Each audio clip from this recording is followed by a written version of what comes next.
নিজেদের জেদের বশে এবারে টি-20 বিশ্বকাপে নেই বাংলাদেশ। বিশ্বকাপ বয়কটের পরও শাস্তি নয়, আইসিসির কাছে পুরস্কার পেল বাংলাদেশ। 2028 সালে টি-20 বিশ্বকাপে খেলার সরাসরি সুযোগ পাবে পদ্মাপাড়ের দেশ, নিশ্চিত করেছে ক্রিকেটের নিয়ামক সংস্থা। তবে কেবল বাংলাদেশ নয়, আরও 2 দেশ সরাসরি সুযোগ পেয়েছে বিশ্বকাপে।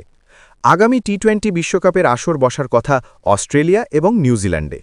নিয়ম হল বিশ্বকাপে সরাসরি খেলার সুযোগ পাবে সুপার 8 পর্বে 8 দলের সঙ্গে আয়োজক 2 দল। চলতি বিশ্বকাপে সুপার 8-এ উঠেছে ভারত, দক্ষিণ Africa, Zimbabwe, Sri Lanka, England, West Indies, New Zealand এবং পাকিস্তান। তাদের আগামী বিশ্বকাপে খেলা পাকা।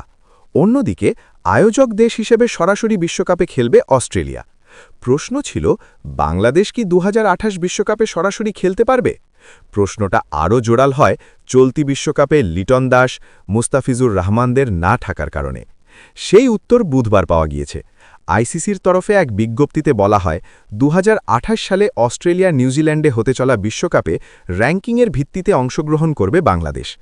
ক্রিকেটের নিয়ামক সংস্থা আরও জানিয়েছে, 9 মার্চ পর্যন্ত দলগুলোর র্যাঙ্কিং বিবেচনা করা হবে। এর মধ্যে বাংলাদেশ, আফগানিস্তান ও আয়ারল্যান্ড দলের কোনো আন্তর্জাতিক ম্যাচ নেই। ফলে 10, 11 এবং 12তম দল হিসাবে 3 দেশই বিশ্বকাপে সরাসরি সুযোগ পাবে।